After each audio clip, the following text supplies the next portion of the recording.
Damage అవ్వడం వల్ల పర్టికులర్గా ఈ చెయ్యి, ఎడమ చెయ్యే కానీ కుడి చెయ్యే కానీ చచ్చుబడిపోతుంది.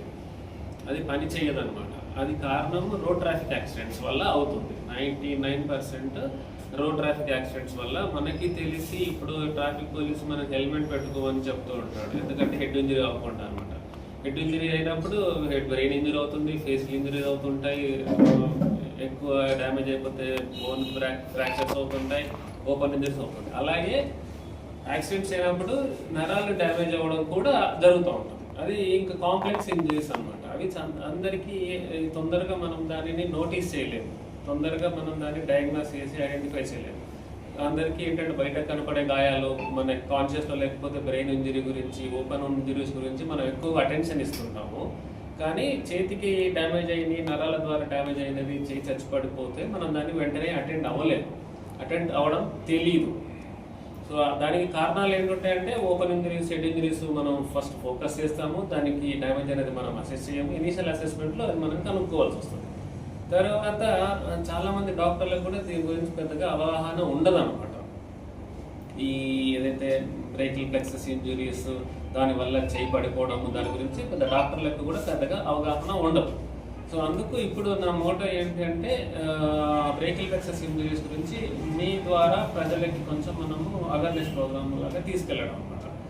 సో బ్రేకిల్ ప్లెక్సస్ ఇంజురీ అని అంటే చేతికి సరఫరా చేసే నరాలని బ్రేకిల్ ప్లెక్సస్ అని అంటాం.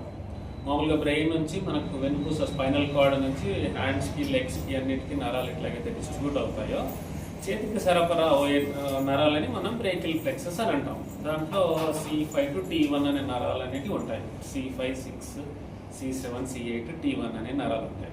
అందులో 5 నరాలు ఉంటాయి. 5 నరాలన్నీ కలిపి మన చేతికి పనిచేస్తాయి అన్నమాట. అంటే షోల్డర్ ఎత్తడానికి కానీ, భుజం ముడచడానికి కానీ, హ్యాండ్కి పనిచేయడం కానీ అవుతుంటాయి. ఇవి డ్యామేజ్ అయినది సివియారిటీని బట్టి మనకు ఒక షోల్డర్ ఎత్తడం ఇబ్బంది అవ్వచ్చు, ఎల్బో ఇబ్బంది అవ్వచ్చు, హ్యాండ్ పని చేయకపోవచ్చు, 80% చెయ్యి మొత్తం కూడా పడిపోతుంది అనమాట. సో ఇవి ఏంటి అవుతాయి అంటే ముఖ్యంగా రోడ్ ట్రాఫిక్ యాక్సిడెంట్స్లో 2 వీలర్ బైక్ రైడర్స్లో ఎక్కువగా అవుతూ ఉంటాయి. అందులో టీనేజర్స్లో ఎక్కువ అవుతుంటాయి. హై వెలాసిటీ ఇంజరీస్లో ఎక్కువ అవుతుంటాయి. అంటే ఏంటి, ర్యాష్ డ్రైవింగ్ చేయడం వల్ల, స్పీడ్ డ్రైవింగ్ చేయడం వల్ల వాళ్ళలో ఈ చిన్న చిన్నగా స్కిడ్ అయినా కూడా అవుతుంటే కంపారిటివ్గా రేర్ అనమాట. అది ముఖ్యంగా ఏంటంటే స్పీడ్ డ్రైవింగ్ చేయడం వల్ల యంగ్ ఇండివిజువల్స్లో వాళ్ళైతే కొంచెం ఎక్కువ స్పీడ్గా వెళ్తుంటారు కంపారిటివ్లీ మిడిల్ ఏజ్, ఎల్డర్లీలో. అందే బైక్ నడిపే వల్ల కాదు, టీనేజర్స్లో ఎక్కువ చూస్తుంటాం.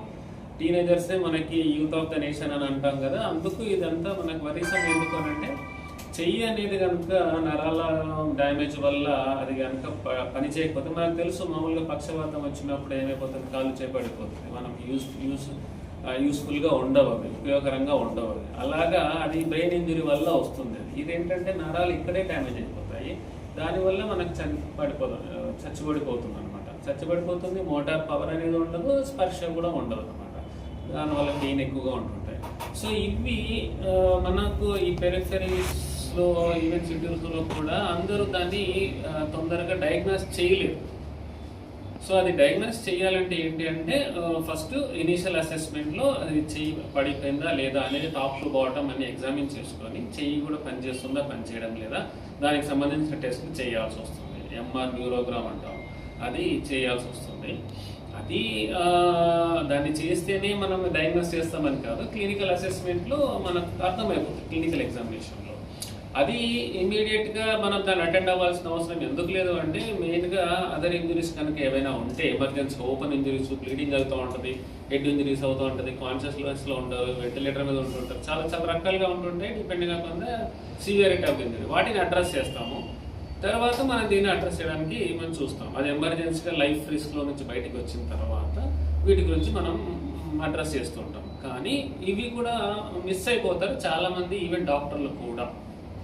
అది ఆ వీక్నెస్ జనరల్గా ఏమనుకుంటారు, ఈవెన్ ఇలాంటి పేషెంట్స్ అందరూ ఎక్కడికి వెళ్తారంటే న్యూరాలజిస్ట్ దగ్గరికి వెళ్తారు, న్యూరో సర్జన్ దగ్గరికి వెళ్తారు, ఆర్థోపెడిషన్ దగ్గరికి వెళ్తారు, ప్లాస్టిక్ సర్జన్స్ దగ్గరికి వెళ్తారు, ఫిజియోథెరపిస్ట్ దగ్గరికి కూడా వెళ్తూ ఉంటారు.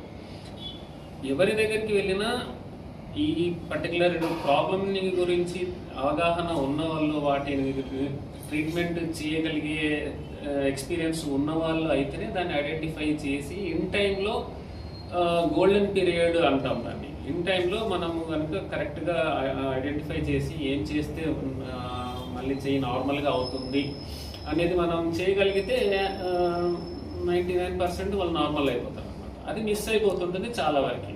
అందరూ ఇప్పుడు చేయబడిపోయింది, ఇప్పుడు మనం అనుకుంటున్నట్టు హెడ్ ఇంజరీ నుంచి కాళ్ళ చేతులు అవన్నీ ఓకే, ఎమర్జెన్సీలో లైఫ్ రిస్క్ నుంచి బయటకు వచ్చేసారు, బాగానే ఉన్నారు అని అనుకున్నాం. కానీ చెయ్యి ఇంకా అట్లాగే వీక్నెస్గా ఉంది. అప్పుడు ఏం చేస్తారు, దాన్ని న్యూరాలజిస్ట్ అయినా సరే, ఆర్థోపెడిషన్ అయినా సరే, మిగతా వాళ్ళందరూ ఏం చేస్తారంటే కొంతవరకు ఫిజియోథెరపీని అడ్వైస్ చేస్తూ ఉంటారు. ఎందుకంటే వాళ్ళకి ఆ ఇంటెన్సిటీ సివియారిటీ తెలియకపోవచ్చు, లేదు అంటే ఒకవేళ కొంతవరకు నరువులు కూడా డ్యామేజ్ అనేవి ఎలాగా ఉంటాయంటే టైప్ 1 నుంచి టైప్ 5 అనేసి 5 రకాల డ్యామేజెస్ ఉంటాయి. మామూలుగానే టైప్ 1 టైప్ 2 అనే నర్వ్ డ్యామేజెస్లు స్పాంటేనియస్గా రికవర్ అయిపోతాయి ఒక 2-3 months లోపల.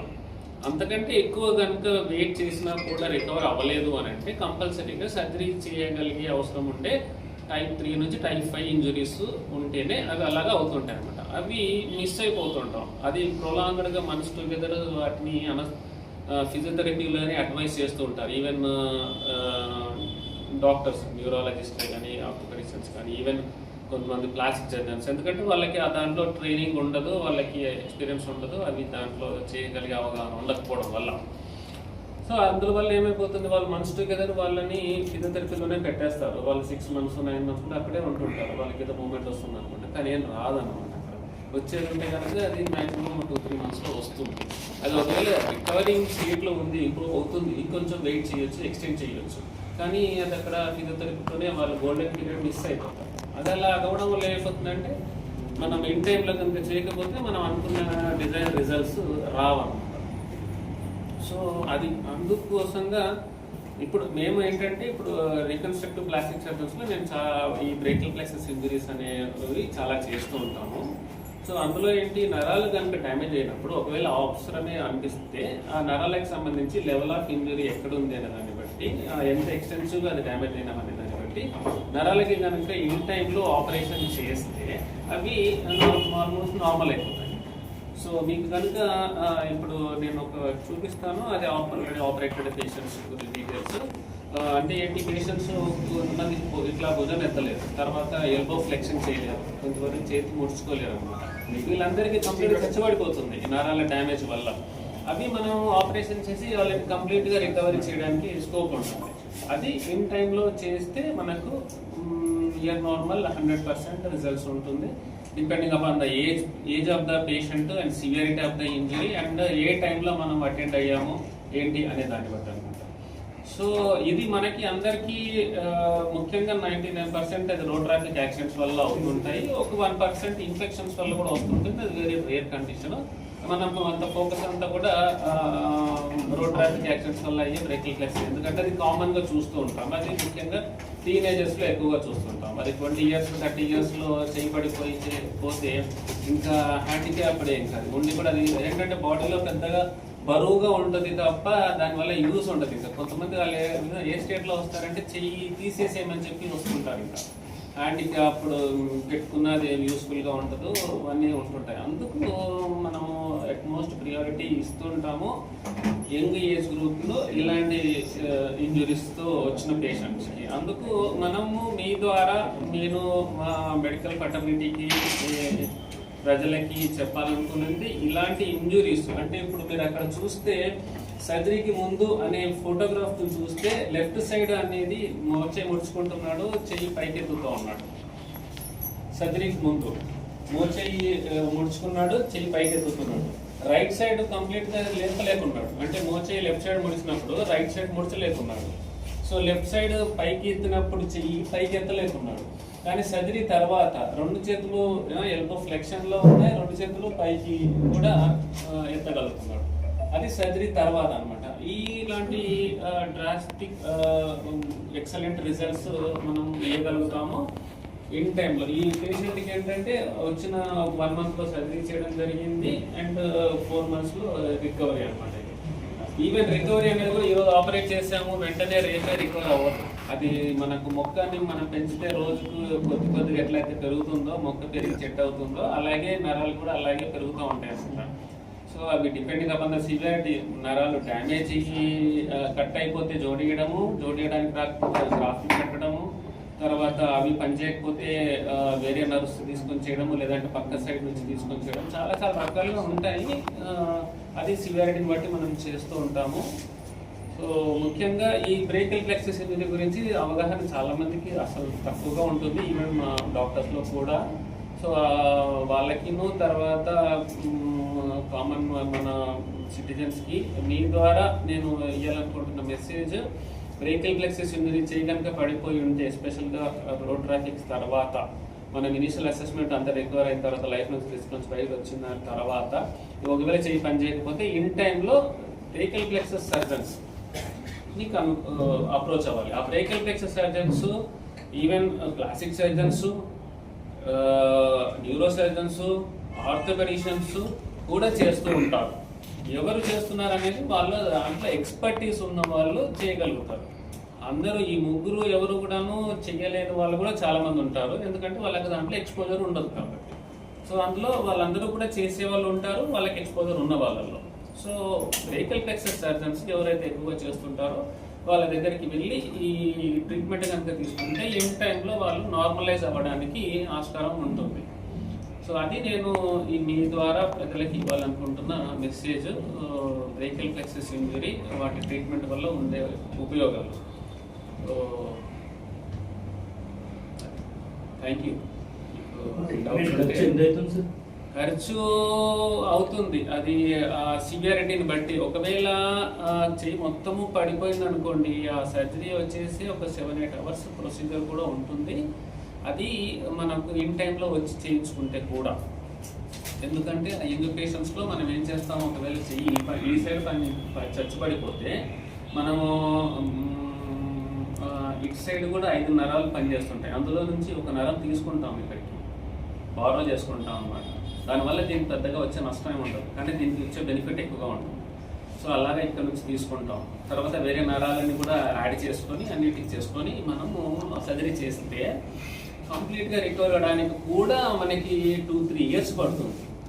ఈరోజు సర్జరీ చేసాం, నరాలు డ్యామేజ్ అయిన వాటికి, కంప్లీట్గా చచ్చిపడిపోయిన హ్యాండ్కి, ఆ రిజల్ట్ రావడానికి కూడా 2-3 ఇయర్స్ పడుతుంది అలాగా. సో అది ఒకటి కంప్లీట్గా చచ్చిపడిపోయి ఉంటే, అందులో పార్షల్గా పోయినాయి, 3 నరాలు పోయినాయి. ఇప్పుడు ఈ పేషెంట్కి ఏంటి, ఎల్బో ముడుచుకోలేదు, చేయగలుగుతారు. ఇలాంటి వాళ్ళకి ఒక 3-4 మంత్స్లో రికవరీ కూడా బాగా వస్తుంది. ఏజ్ గ్రూప్లో అంటే ఎంత ఎర్లీగా చేస్తే అంత ఎర్లీగా, ఎంత ఏజ్ గ్రూప్లో ఉంటే యంగ్గా ఉంటే అంత బెటర్ రిజల్ట్స్ వస్తుంది. ఇంకొకటి, పుట్టిన పిల్లల్లో కూడా కొంత డిఫికల్ట్ లేబర్ అయినప్పుడు కూడా డెలివరీ తర్వాత పుట్టిన పిల్లలకి కూడా చేయలేకపోతారు వాళ్ళు. ఆబ్స్టెటిక్ బ్రేకిల్ ప్లెక్సస్ పాలసీ అంటారు వాటిని. సో వాటికి కూడా మనము ట్రీట్మెంట్ చేయగలుగుతాం. అది కూడా ఇలాంటిది. ఇదేమో ఇప్పుడు నేను చెప్పింది ఇంతవరకు రోడ్ ట్రాఫిక్ యాక్సిడెంట్స్ వల్ల. అవి ఏంటంటే పుట్టినప్పుడు డెలివరీలో ఏం చేస్తారు, బాబు పెద్దగా ఉన్నా లేదంటే డెలివరీ చేసే